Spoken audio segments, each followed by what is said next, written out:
but we have seen this idea of Prabhupada's like simple living, high thinking. When you simplify your desires and you simplify your living arrangements, you simplify your life, you have so much more time and you have a lot less responsibility, because a lot of it you're just taking on out of really out of unnecessary circumstances, just because of desires that are accumulating more and more and more, and then Yeah, maintenance, maintain more, you have to do more, you have to go more places. So if sure. you can just kind of minimize that, and that happens naturally through chanting and meditation and Yeah. being around the devotees and things like that. Very good. Agree. Yeah. And moving to the next questions, which is when did you started Krishna Bhakti journey? I mean, specifically Ramdas ji, as you said, you are a sports person, you playing and you went to college, your student life also you have done, though you have the some sense of spirituality from your background, Christian background, and you faith on Christianity, that is a different story, but you have a sense of that. But when did you start, actually you both specifically, the Krishna conscious journey, and what Uh, was the spark basically? How did you motivate towards that side? Very long stories. yeah, it's a good lot of things have happened in my life. I mean, you could say in many lives to get to this point. But you know, when I was a kid, being spiritual, you know, left some scar, an impression in my consciousness, to do so. But you know, naturally, you know, I because I got educated in the American school system, and if you really diagnose the American education system, it's pretty atheistic, and it you know promotes the scientific religion, which isn't all that scientific at times. Um, but anyway, I really subscribed to this religion, and I became atheistic, and I lost faith in Jesus, the church. It didn't help that a lot of the leaders were molesting children and doing really horrible things. And then also that, you know, the practices that I had as a kid for, you know, Jesus, yeah, just what was taught to me never really quite satisfied me. So actually, I became atheistic for a large chunk of my life. Um, and so, you know, with that, I kind of became a bit of a, you know, a more debaucherous human being at one point in my life. You know, I started exploring a lot in high school with, you know, you could say drinking, and then marijuana, and then in college, more psychedelic type of things, Mm. you know, really mind-altering substances, which, or interestingly enough, these were the type of people who first took to Krishna consciousness in America when this kind of went all over the world. So I started realizing that there was some distinctions between who I was and what my mind was, you know, because, and I feel like a lot of people still might not know that there's an actual distinction, you know, between who you are and who your mind is and who your mind says you are. And you could say like the false ego is in the Krishna conscious philosophy. So lo and behold, these psychedelic drugs actually gave me a little bit of awareness that I was something else, and that there are things that the mind can be altered, but the consciousness who you is actually distinct from that. And I didn't really know much about a soul or anything. But there was one time I was really into conspiracies. I still a little bit am, like where I don't trust the. I hope this doesn't get cut off because of it, but I'm just kidding. But the you know, but the mainstream you know media and things like that, I don't pay so much attention because I feel like there's different agendas and we're not always getting the full truth from the powers that be. And so I was, you know, really disillusioned with the education systems and the What work was your system. age that time? What was the age? I was in college. I was about Okay. 18 years old, 17, So 18. it's a complete youth. young age, young. Yeah, I'm 31 now, so you could say Uh, like 12, 13 years ago. mm, I started getting into all this stuff, and I was exploring with different drugs and things like that. mm, And there was actually one thing I did where uh, I saw on the internet that you could open up a third eye, that you might have like a third eye inside. I was like, pretty much in the consciousness that everyone's trying to hide stuff from me. There's all kinds of secret things that the main elite of the society don't want us to know. And actually, to some degree, I do still believe that. But anyway, so I actually chanted mantras. The thing told me you can open up your third eye you can actually open up all your chakras through chanting different mantras. There mm, was like Lam or Vam, Ham, Ram, Yam, um, and Om, and then NG.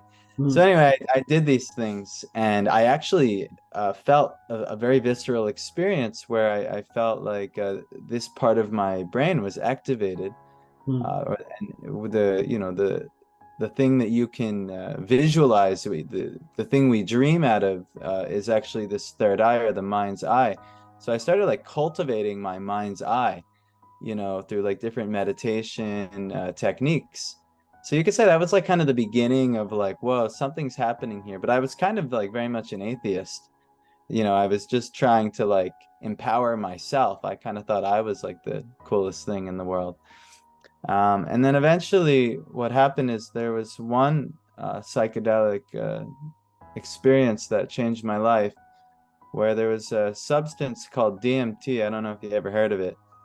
But mm, Joe Rogan, who's in the podcast world, he's the biggest podcaster in the world. okay. He's really into this DMT stuff. I don't recommend it. And Ram Dass. Ram Dass and all kinds of different. I don't think Ram Dass did DMT actually, but He promoted microdosing, I think. yeah, but that's LSD. It's a whole different game. Oh. But anyway, know my she doesn't drugs. know her drugs. That's I okay. didn't do that. Anyway, it's not important. We promote no drugs for Krishna consciousness. I just So want to remind that to everybody. But for me, it was actually very important that I had an out of body drug induced experience through the DMT. And when this happened, actually, I met with beings outside of my body. It's just going to sound really far out, but this is how I got into everything. And then they took me to a grand being, and I couldn't find the end of this being. It was almost like in the Bhagavad Gita, the 11th chapter, there's like this divine form that Arjuna gets revealed of Krishna, the Virat Rupa. Yeah. And so I was a young kid. It was 20 years old at this point.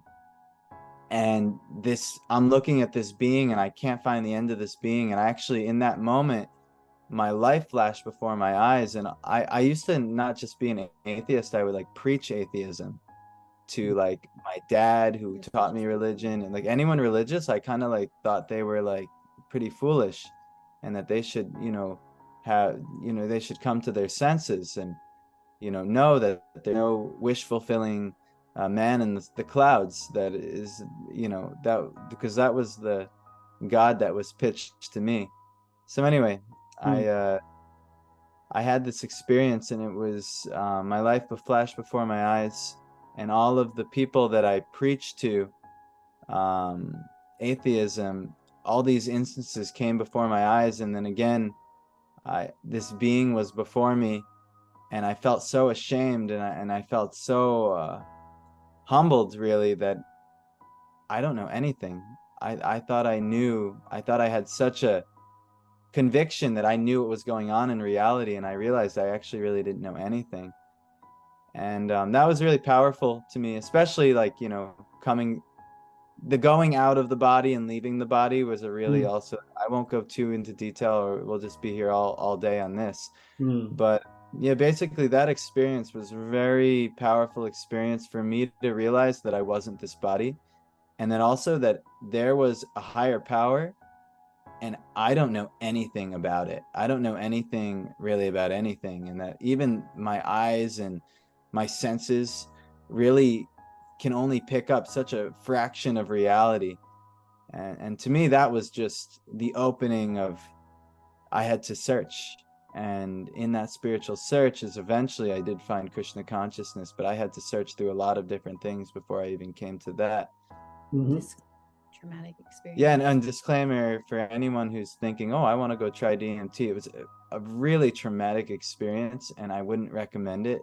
I would just take maybe the lessons that I could share with you, that you're not this body, and that you are a soul and you have a much higher purpose than you might imagine, and not to take your perceptions of reality so seriously, because actually there's a lot more beyond what you can see and hear and perceive. So that was one thing. But I could go on, but yeah, it's kind of, that was the initiating moment for me, at least. Great. So it is a really story, I would say, and from that period coming out and walking this path, it is really not easy. So now there are many such kind of youth as of now you will see in all part of the world, where they are drugging, smoking, they are spoiling their youth, entire young age into this all activities. What do you recommend with them? Because your life is a lesson for them, of course. uh, those all things are the temporary things, right? It's whatever, if you are getting a kind of enjoyment after drug or either alcohol or anything, partying or anything, but that is a temporary, right? It's not a long lasting. So this is the biggest problem in all the societies, even in maybe the USA, whatever the country, in India, any part of the world, you will find such young youth are spoiling their life. So what do you recommend them, what they should do? Actually, everybody will not walk this kind of path to improve, but how they can at least get rid of these kind of situations in their life? Well, to give a disclaimer, I think almost everybody is spoiling their life, and it's not just the youth. Not everybody, But but no, some part. Yeah. I'm actually convinced that almost, even if somebody is, an upstanding citizen of the world, that almost, I also feel like they're spoiling their spiritual life, where they're not actually taking. So I find actually that trauma, it even says in Bhagavad Gita, 4 types of people come to Krishna, and it's people who are distressed, people who are in need of money, people who are inquisitive, they want to know, and then there's the Jnani, who is actually searching for the absolute truth. So, people who are really, maybe you could say spoiling their material lives with drugs and alcohol and things like that, it's not ideal. Obviously, it's not good, but sometimes they're very difficult to even connect with. But Prabhupada had a way of doing that, actually, and he turned the people who were seemingly the lowest of society, which were the hippies at the time, into the Yeah. happiest, which True. were the devotees. Yeah. But how did he do it? Really was kirtan, sharing the holy names, even, Purpose. just hearing the holy name can give so much benediction Yeah. to anyone, so, sharing kirtan with the world, and then prasadam, just feeding people nourishing food. And then if they can take a little philosophy, if somebody can like sit and listen for a little philosophy, then you give them. But I find that we hold programs and we try and preach and we try and meet people, that actually a lot of these people who are drugging and doing all these other things, and they're finding themselves in really difficult material circumstances because of it. Actually, these people are more open than a lot of the so-called upstanding citizens to spiritual life, because they're realizing material life isn't that so easy for them. Well, that's why they're drinking. And that's why they're drinking That's why and we smoking did. and I drank drugging, a and lot. yeah. So I actually I can relate to that crowd better than most. And I find oftentimes if a young Western person comes into this, it's usually through that. They have been so disillusioned by what the world is offering them, the 9 to 5 so-called American dream, or now it's like the world's dream, to just make a decent amount of money and focus on temporary things, and the more you get, the better. But ultimately, the reason they're doing all that stuff is because they don't buy into it in the first place, a lot of them. And there's all kinds of reasons why people are turning to these. So absolutely, I am giving. So the next question is, when you both example anybody, those who you use tilak and you wear the tulsi mala and these things, how does society look at actually? As you said, you were a baseball player, your old friend, how they look at actually now, what is their prospect to look at you? She can go first this time. I mean, I think they're pretty similar, but yeah, I mean, people think it's bizarre. Like we go to the grocery store and people are just like, they'll literally stop and stare at you and be like, wonder. A lot of the time they don't say anything. Occasionally people will ask, like, what is this? Yeah. Some people are really freaked out by it. Some people think it's cool. But yeah, in terms of like family and friends, my family was really confused because I met the devotees, specifically him, and I started wearing tilak, but I was working on my parents' farm. I would like train horses. And they'd be like, why are you in our business with this stuff on your face? Like, why do you need this? Why can't you just blend in? Why can't you just be normal? And they still kind of think like that. Like every time I see my dad, he does this thing where he like pretends to lick his finger and like wipe my tilak, but he doesn't actually, but he like always teases me. And our friends, they're all kind of like, okay, that's kind of weird, but we wear it every day, really, for the last however many years. So they're kind of just used to it as like part of us now. The only time it really comes up is like when we have weddings and things, like we have to decide, like, should we wear tilak? Should we not? Like if you're in the wedding, like my sister's wedding, his friend's wedding, we were in the weddings, and like, some people aren't as tolerant of it being part of their celebration, so stuff like that comes up. But I mean, dress in general, you know, my family especially was like, well, can't you just blend in? Can't, your spiritual life be like just part of your life? Why do you have to wear this and dress a certain way? And, once you explain to them that it's actually just like expression of like, like your love and devotion, and also like your externals affecting your internal, eventually they just get used to it. No one really gives us a hard time, but they're definitely not, people that we don't know, like walking around on the everyday street, people will be driving their car and they'll see us and they'll like break their neck. Yeah, Like, what are these people wearing? What are they doing? So it's quite. Yeah.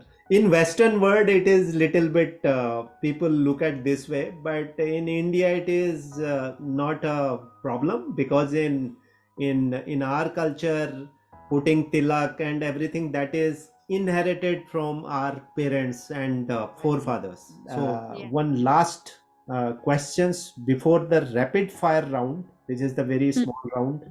I would like to ask from Bhagavad Gita, any one or two learning which you feel that in an individual life, their day-to-day life, will help them to improve their day-to-day life, or day-to-day working, or day-to-day activities. Would you like to share any such Bhagavad Gita learnings? Yeah, I can. Do you mind if I pull up a verse that I think will be really beneficial? Yeah. So, one thing you were mentioning, all of the distress that everyone is in. Yeah. So in Bhagavad Gita, there's a peace formula. And before you can even have any real transcendental pleasure, you have to at least be free from the material distress. So this is how we can all do that, actually. Mm-hmm. The verse is Bhaktaram Yagyatapasam Sarvaloka Maheshwaram Suhridam Sarvabhutanam Gyatva Shanti Mrichati. And the translation is, the sages knowing me being Krishna, the Supreme Lord, as the ultimate purpose of all sacrifices and austerities, the Supreme Lord of all planets and demigods, and the benefactor and well-wisher of all living entities, attain peace from the pangs of material miseries. If they saw that Krishna was behind everything and actually the operator of everything, and knew that really, even when difficulties come, like say a pandemic or this war or this and that, that actually Krishna has a plan here, and that Krishna has something that we can all learn from in this moment, you can actually be peaceful. And if you know everything is God's will and wish and plan, you can be peaceful even in the midst of chaos.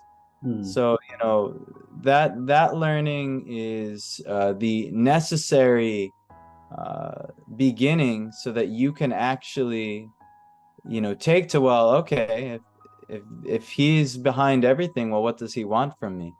And that is, the path of Bhakti Yoga in which we're following. So, and then there's a whole process in Gita on how to do that, starting from, you could say the 7th chapter through the 12th is this devotional essence, and then it's concluded in the 18th chapter. Yeah. But it ultimately culminates into the Sarva Dharman Parityajya Mamekam Sharanam Vraja. Well, I forgot the rest of the verse. It'll come. Oh, aham tvam sarva papebhyo mokshayami ma suchaha. Sorry, I even still think I got it wrong. But anyway, it's the last verse, and we said it before. It's abandon all varieties of dharma and just surrender unto me, and He'll protect you from all sinful reactions. And that's really the truth. That if you really surrender onto Krishna, if you find, and then you might not even be a Krishna devotee. Not everyone's going to be a Krishna devotee. But even if you're, Christian or Islam, or you're a pantheist and you worship nature, or you worship Brahman, you just this interconnected spiritual energy of all things. Even if you you surrender as far as you can into whatever knowledge you've got, the Lord will protect you and will elevate you and take you to the next step. True. And He'll protect you from all these sinful reactions that are causing all the miseries of the world. So there's there's really nothing to deeply worry about other than like, how am I showing up for God today? How am I showing up for the Lord? And all the material things, they really do they get sorted out. Yeah, absolutely. Next question: have you visited India? Yeah, we actually got married in India.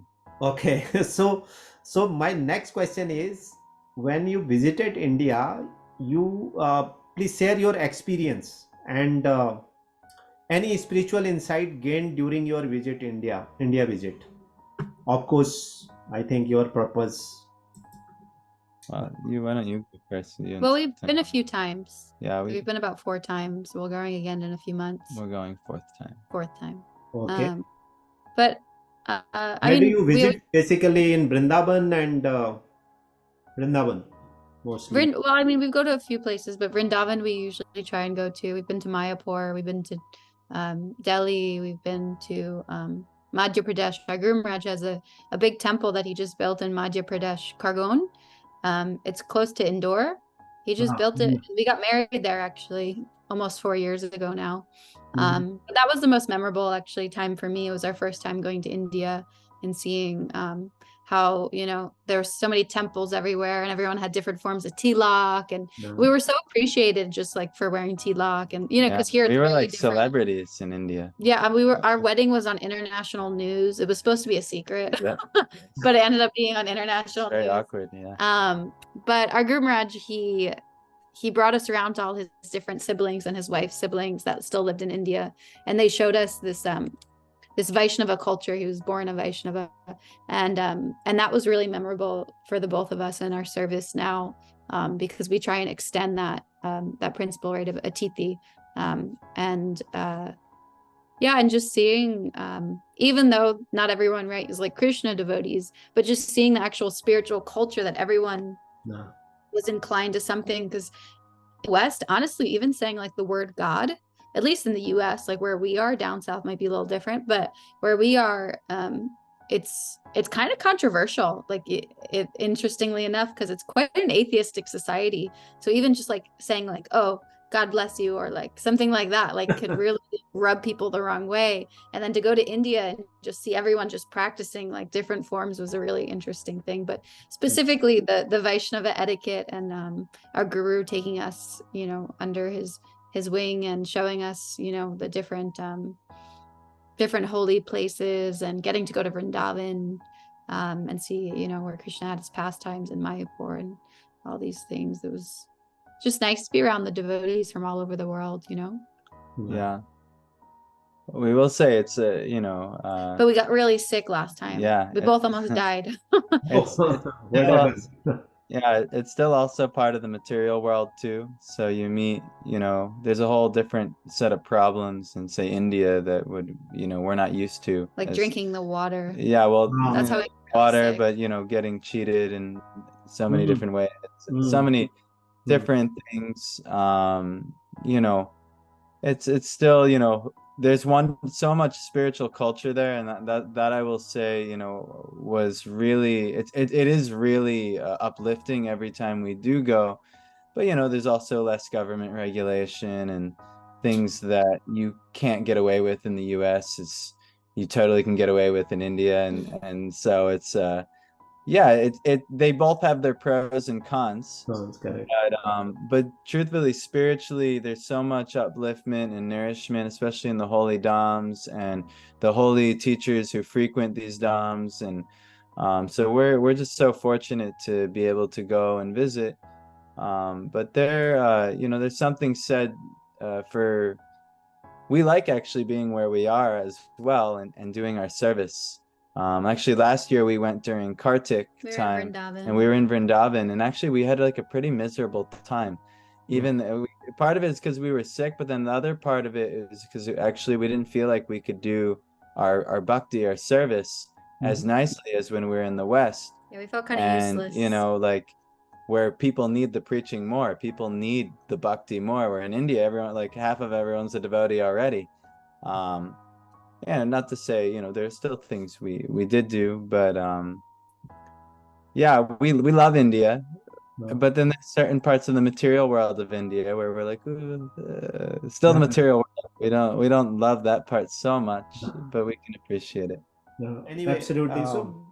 Good. Whenever you next time go to Vrindavan, I don't know how many days you spend there, but there are a lot of things in Mathura Vrindavan, that bridge, which we called as a bridge actually.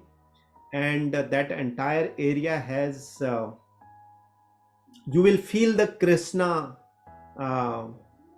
actually they birth in Mathura, and then they did all Ras Leela and that all activity you will see on that bridge area.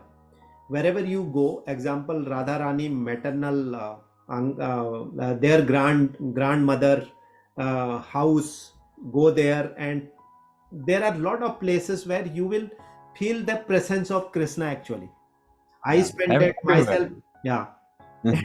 Everywhere. It's not about only the Banke Bihari temple or either those places. Just go on those remote areas where you will see that feeling of Krishna presence there. I am because I spent going to the rapid fire round. I will ask you a questions. You have the choice of two. Either you take one, or either you can say both. but it's a simple question. So my first question, and both of you, anyone can respond that. The first question is inner peace or outer success. Inner peace. Okay. Morning meditation or evening prayer. Morning meditation. Both. But both. Yes. Okay. Gita or Bhagavatam. Both. Okay. But yeah, Bhagavatam. But Bhagavatam is more important. Yeah. Heart or mind in a spiritual journey. Heart. Heart. Okay. Nature walk or temple visit. Both. Okay. Silent retreat or group chanting. Group chanting. Okay. Devotional music or kirtan. Both, but kirtan more. Yeah. Okay. Favorite Indian dish, though you don't have the good experience this time. Last time. Oh, I can say palak paneer. Oh, palak paneer is good too. Yeah. Yeah, there's so many more actually too. I mean, We love India. gulab jamuns. Oh man, so many. Okay. Great. Okay. In India, Brindavan or USA? Vrindavan. Okay. But we want to bring Vrindavan here to the USA too. Okay. Sri Krishna or Radha? Both, but Radharani is even Highest. for us, the devotees. Radharani's mood and mentality is much more important for us to get her favor, because she controls Krishna. So Radharani. Yeah. Great. So that's it, today's session, and let me just conclude. As we conclude this enlightening conversation with Ram Das ji and Sita Devi Dasi ji, I am reminded of the beauty and depth of spiritual journey. Thank you for sharing your insights and experiences as a Krishna devotee. I hope this discussion has rejuvenated with you, our viewers, as much as it has with me. May your own spiritual journey be filled with love, devotion, and inner peace. Dear viewers, stay tuned for more enlightening discussion in future on Spiritual Talk by TT. Until then, maybe divine grace guide your path, and may you find eternal bliss in your spiritual pursuit. Don't forget to subscribe our channel and like, share, and comment on video. Radhe Radhe. Radhe Radhe Radhe. Hare Krishna. Hare Krishna ji. Thank you. Thank you so much. You have a wonderful day. Same to you.